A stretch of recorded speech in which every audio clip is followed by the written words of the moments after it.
Contraponto, todos sabem, é um programa institucional do Tribunal de Justiça do Estado de São Paulo. Hoje temos a honra de receber, agora, uma vez mais, ao nosso programa, o presidente do Tribunal de Justiça, desembargador Celso Limonge, e agora como presidente mesmo do Tribunal de Justiça, porque anteriormente ele esteve conosco, mas como presidente da PAMAGES. É uma honra tê-lo aqui, doutor Limonge. Muito obrigado, Cacildo. Para mim é um grande prazer também conversar com você e com os nossos telespectadores.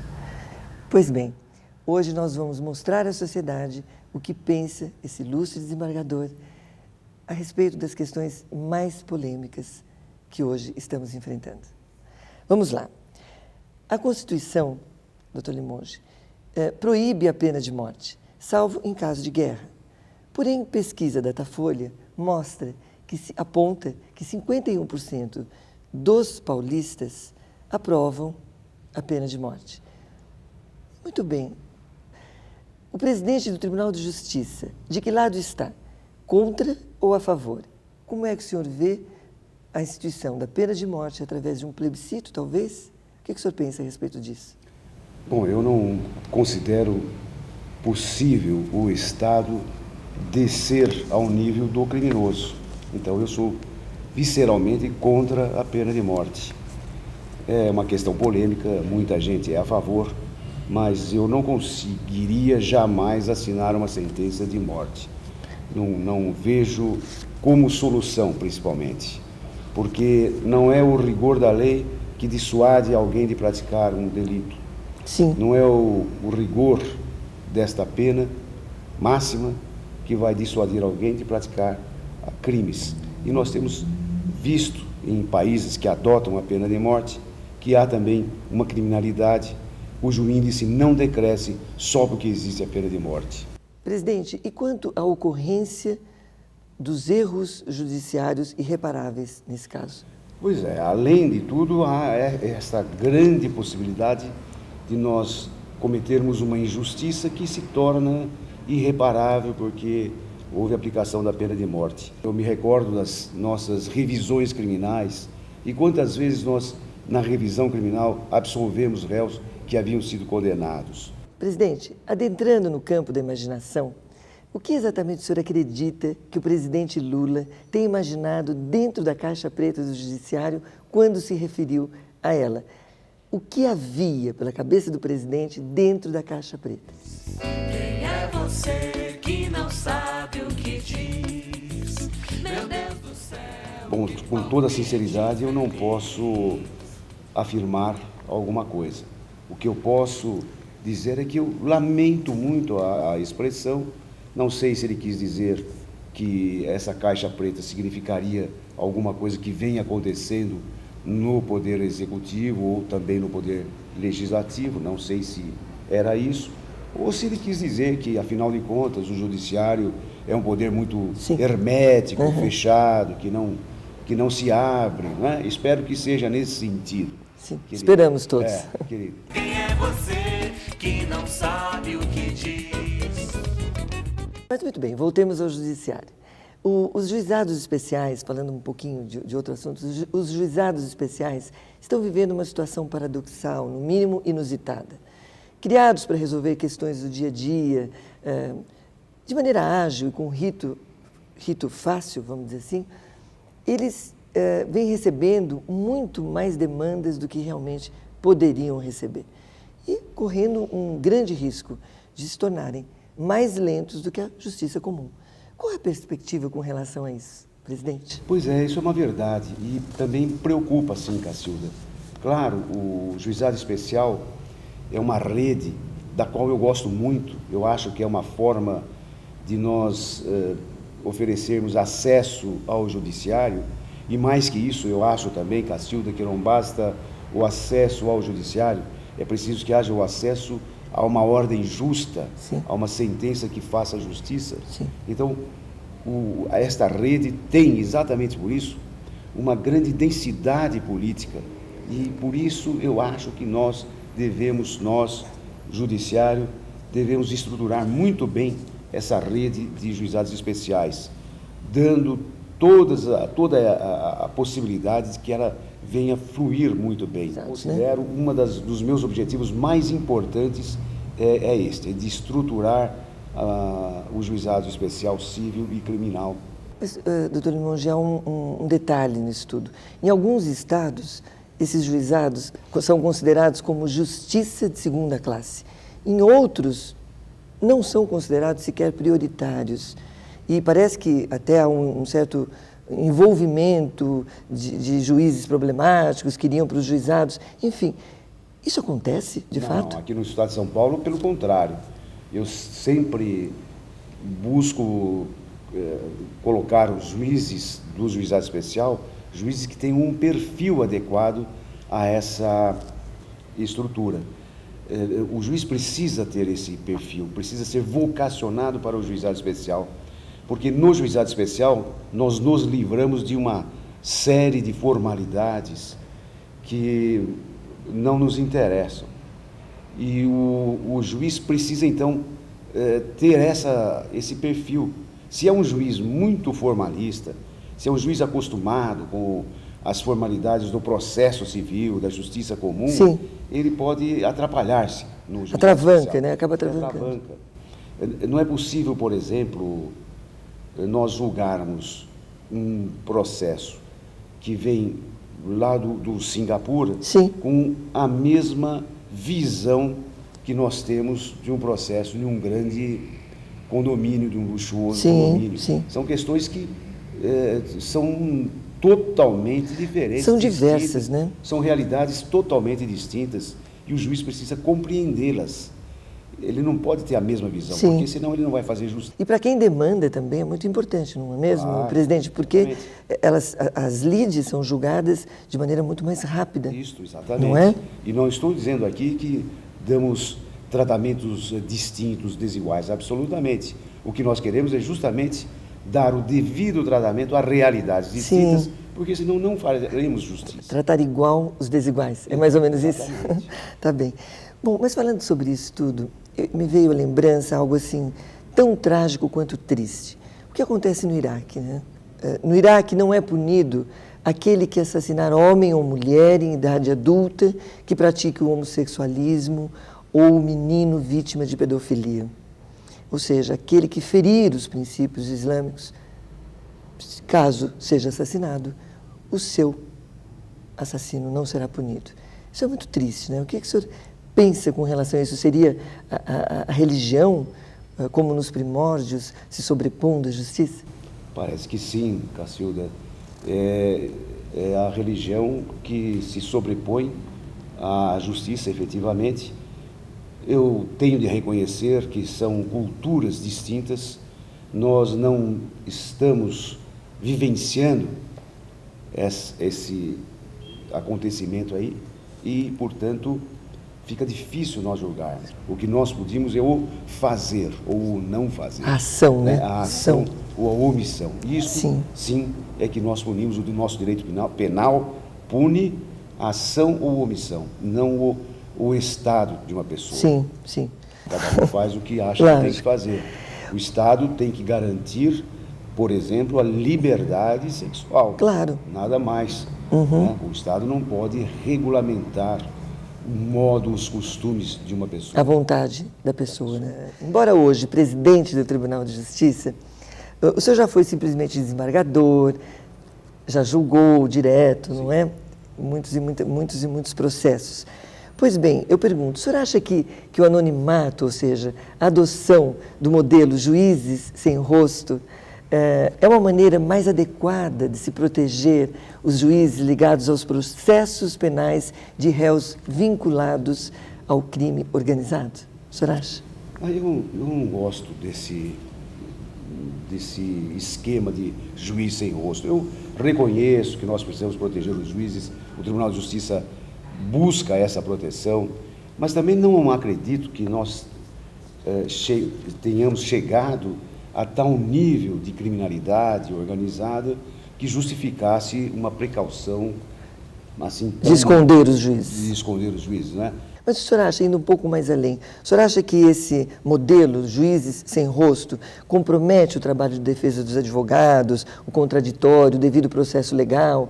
Vou além. Quanto ao fato dos juízes sem rosto não poderem ser responsabilizados por eventuais abusos de poder, em suma, considerando perdas e ganhos, como essa equação ficaria, na sua opinião? Na verdade, o que o Estado tem de fazer é buscar a proteção dos juízes, é buscar, e é possível, reduzir o índice de criminalidade a níveis suportáveis, e então dispensaríamos esse tipo de procedimento tão estranho e que, na verdade, vai contra a Constituição.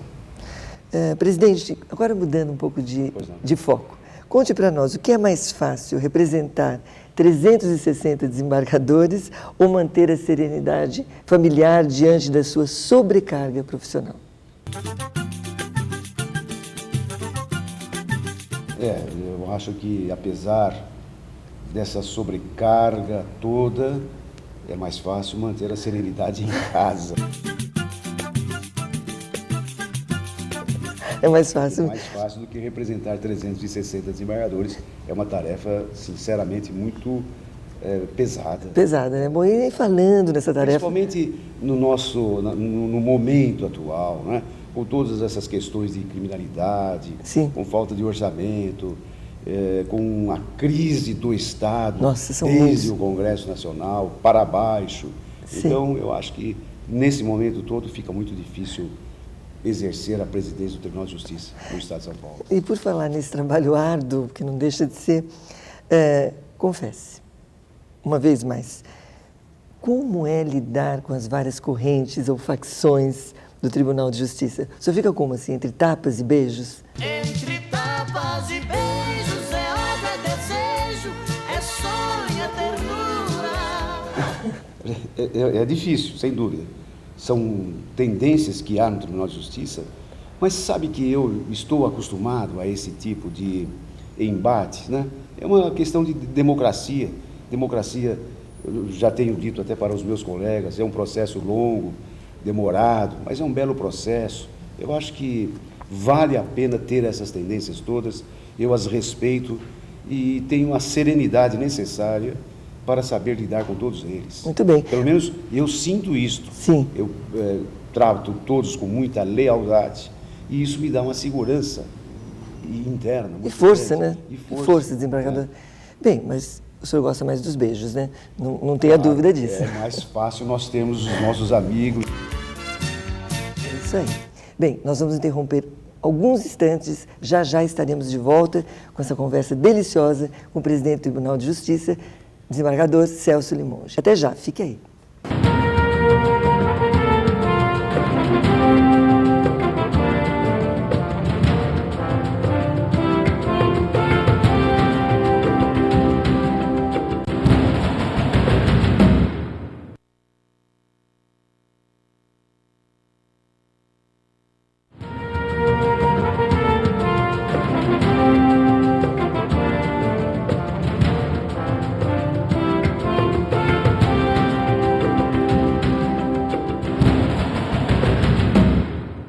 Agora de volta com o desembargador Celso Limonge, presidente do Tribunal de Justiça do Estado de São Paulo.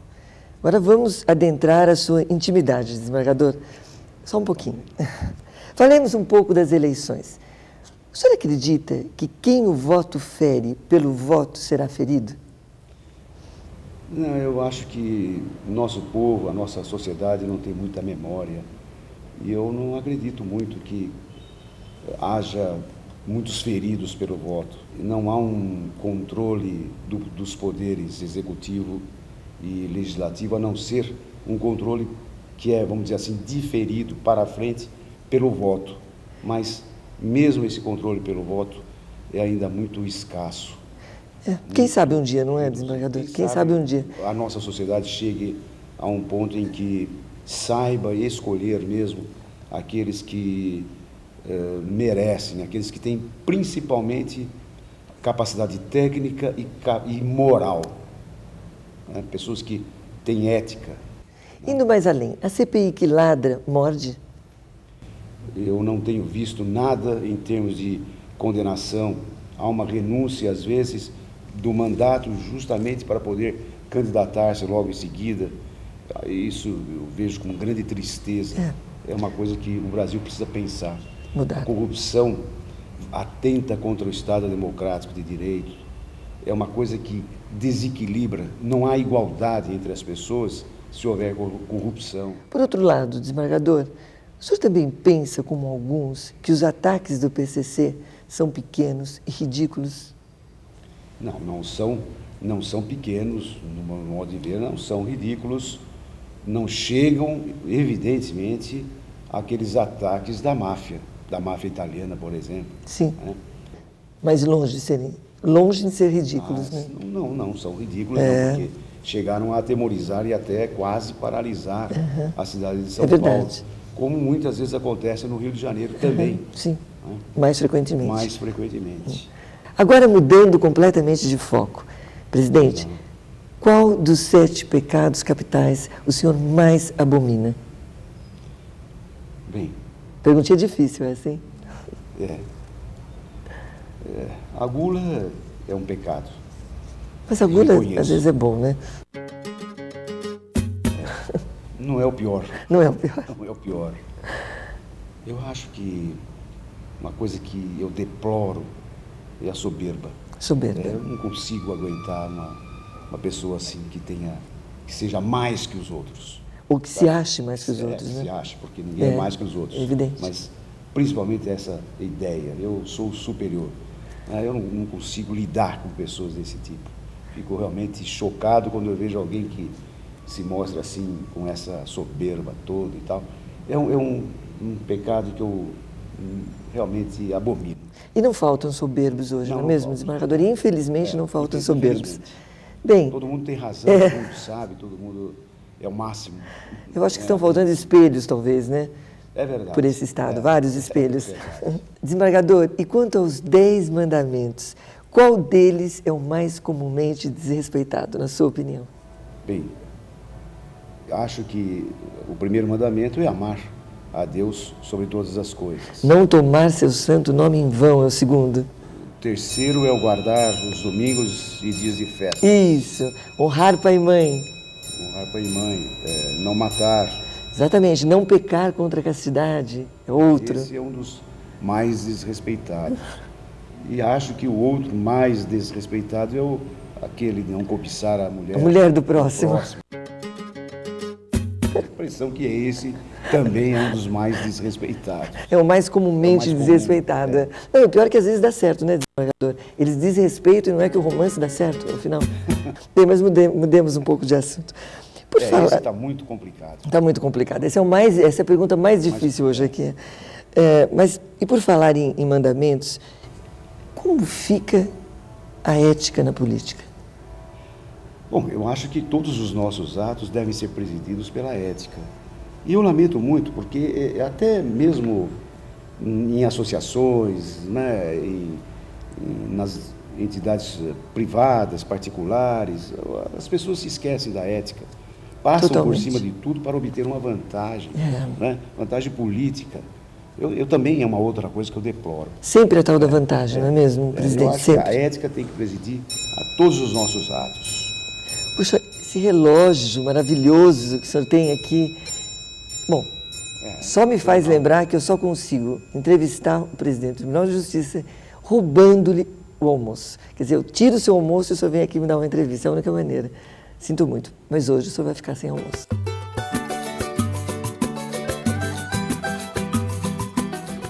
Ainda eu arrisco mais uma perguntinha, assim, um tanto difícil. O senhor é capaz de responder até onde vai a responsabilidade do magistrado ao aplicar a lei? Bom, a obrigação do magistrado é justamente essa, a de aplicar a lei, né? Nós temos aquela clássica divisão de poderes, poder legislativo, executivo e o judiciário. Ao judiciário cumpre aplicar a lei. Então, é aplicar a lei com justiça. Eu acho que assim o juiz pode realmente ter a sua consciência apaziguada. Por falar em responsabilidade do magistrado, impressionou-me, em certa ocasião, que eu assisti uma palestra sua, o senhor na época era presidente da Pamages, E o senhor contou 2 fatos ali. Eu gostaria que o senhor repetisse primeiro o primeiro, contando a respeito daqueles 2 menores que mantiveram relações sexuais. O senhor julgou esse caso. Vamos começar por esse, que me impressionou, realmente me impressionou. Gostaria que o senhor contasse para o telespectador. Não era um menor, era um rapaz com apenas 19 anos de idade, Sim. que manteve relações sexuais com a sua namoradinha de 13 anos e 8 meses. Sim. E aí, como a vítima era menor de 14 anos, o Código Penal presume violência. Sim. E então ele praticou um delito de estupro. Nossa. E por isso ele foi condenado a 6 anos de reclusão em regime integralmente fechado. E eu me batia pela absolvição porque a mãe da garota separou o casal, levou para a casa da avó. Sim. Mas depois de 7 meses, e agora ela já contava com mais de 14 anos, ela voltou para casa e aí recomeçou o namoro, mantiveram relações sexuais. Quer dizer, havia carinho, havia afeto. Havia afeto, havia amor. E eu achei que ali era um caso de absolvição, né? A gente tem que levar em conta que o nosso Código Penal é de 1940, né? E hoje uma jovem de 13 anos de idade, uma adolescente, tem uma outra cultura, muito Sim. diferente daquela jovem que em 1940 contava com 13 anos de Outra idade. conduta e né? outro procedimento. Acho que são realidades tão distintas, que mereceriam soluções distintas também. É verdade. Teve um outro, o segundo caso também, que eu me recordo bem, o senhor podia contar da mesma maneira aqui. O senhor, se não me engano, salvo engano, foi relator do caso, de um rapaz, de um rapaz casado, que teria passado a mão nos seios de uma garota. Isto foi numa comarca do interior do estado, na rodoviária de uma comarca, nem vou falar o nome para não identificar, sim. Mas o rapaz desceu de um ônibus numa estação rodoviária e vinha uma jovem com menos de 14 anos de idade. Ele passou a mão no seio da moça e saiu correndo, por cima da roupa, rapidamente. Sim, tipo um relâmpago assim. Coisa que não levou 3 segundos. E a moça, com muita razão, indignada, chamou um policial militar que estava de plantão, foram atrás prender o rapaz. E o rapaz foi processado por atentado violento ao pudor. Como ele tinha registrado uma condenação anterior por furto de pequeno valor, sim. O juiz começou aumentando a pena de 1 ano. Então, ao invés de 6, 7 anos. Nossa. Como a jovem contava menos de 14 anos de idade, ele aplicou o artigo 9º da Lei de Crimes Hediondos e aumentou de metade, 7 anos Nossa. e 6 meses. Mas, naquela ocasião, o Código Penal determinava que o agente casado que praticasse um delito sexual, sim. teria a pena aumentada de 1/4. E o rapaz foi aumentando. Casado, tinha o azar de ser casado. Nossa. E aí ele teve um aumento ainda de 1/4. A pena dele foi para 11 anos e 8 meses. Inacreditável. E eu fico assim, ainda hoje, não sei se eu julguei certo ou não, porque eu propunha uma desclassificação para uma contravenção de importunação ao pudor público e com essa desclassificação ele ia para a rua. Eu sei que isso é um crime, é uma contravenção talvez, possivelmente a classificação mais adequada seria mesmo a de contravenção. Mas, em suma, ele foi condenado agora numa revisão criminal a 11 anos e 8 meses de reclusão. Realmente. Mas nós temos os sequestros relâmpagos. Agora, uma ficada relâmpago, pagar 11 anos por ela não vale a pena. Não, foi algo que eu fiquei aborrecido. Eu tenho vaidade, eu acho que... sabe, Cacilda? Claro. Não me importa se eu ganho ou perco, não sou eu que estou ganhando. Claro. Mas eu fiquei muito preocupado porque eu achei uma pena extremamente cruel. rigorosa. É cruel, eu acho que é uma pena cruel. Eu respeito quem pensa de outra forma. Pois bem, desembargador, voltemos à terra. Ou melhor, vamos ao céu. O senhor acredita em milagre? Eu acredito, sim. Acredito. Não é toda hora que acontece, mas eu acredito em milagre. Tem acontecido muitos milagres na sua vida ultimamente? Não precisa defini-los, mas tem. Eu acho que alguns... Pelo seu sorriso aí iluminado, eu acho que tem. O senhor não se cansa de viajar tanto, representando o tribunal, inaugurando comarcas, etc, etc? O corpo não reclama, não? Bom, até pode reclamar, Cacilda, mas eu tenho de aproveitar esse tempo para abrir o tribunal, mostrar que o tribunal precisa interagir com a nossa sociedade, que nós, magistrados, que o tribunal, na verdade, são nós, todos os magistrados do tribunal, estamos aqui para servir a sociedade. Seja uma comarca pequena ou uma grande comarca, todos merecem um tratamento de respeito, de igualdade. E eu faço isso porque eu também quero que a sociedade confie nos seus magistrados. E o que resplandece mais gratificante nessa maratona do dia a dia? Eu acho que é esse respeito pela igualdade. Todos aqui são tratados sem nenhum privilégio e sem nenhuma discriminação. Eu faço absoluta questão de dar um tratamento de igualdade a todos. Sim. Até porque antes de ser constitucional este mandamento, é um mandamento bíblico. Sim. Do cristianismo. Exatamente. Eu sou cristão, logo eu tenho que agir como tal. Não basta o discurso, eu preciso ação. Então conte para nós, o senhor conversa com Deus? Converso. Se eu quiser falar com Deus. Converso. E o que na maioria das vezes o senhor roga a Ele? Eu rogo dar a intuição para que eu não cometa erros e possa refletir a vontade dEle, a vontade de Deus. Que Deus faça, por meu intermédio, aquilo que seja de justiça. O senhor é kardecista? Eu sou espírita e acredito, para mim pelo menos, acho que desde criança sempre entendi que havia uma outra vida anterior e penso que seja assim. Seja assim. Essa é a minha sensação. A última pergunta, presidente. Conte para nós como se é assim que ocorre no Espiritismo. A morte é o último acorde que diz, está completo. Melhor dizendo, tudo que se completa deseja morrer. É assim que ocorre, presidente, no Espiritismo? Bem, eu não sei se é assim. Eu sei que a morte é a vida futura. Vai ver, até vai ver que essa vida é morte, vai ver que a morte é a vida que se quer. E é sempre assim em tudo, né? A morte representa em seguida uma outra vida. Nós somos aprendizes, sempre. Somos sempre aprendizes. Que bom, isso é muito bom. Presidente, foi muito bom tê-lo aqui no Contraponto.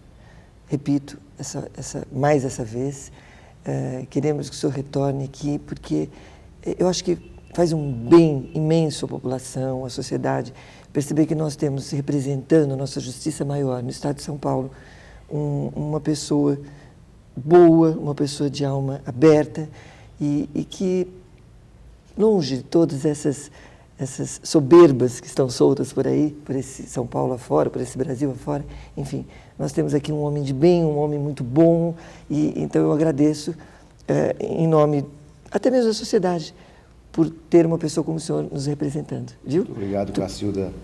Eu estou sempre à disposição e eu vejo isso tudo como uma obrigação e eu busco cumprir a minha obrigação do modo como eu posso, nos limites das minhas forças, com todos os meus erros e acertos, e espero que, afinal de contas, a nossa missão aqui seja cumprida como Deus quer.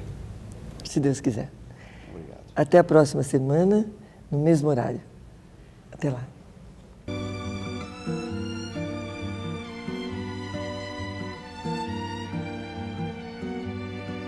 Se eu quiser falar com Deus,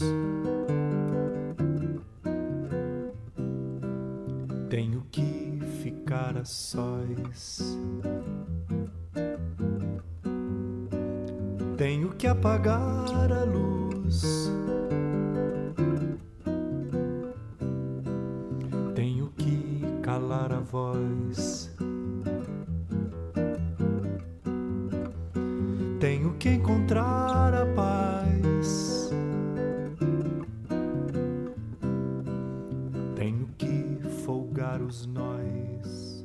sapatos, da gravata.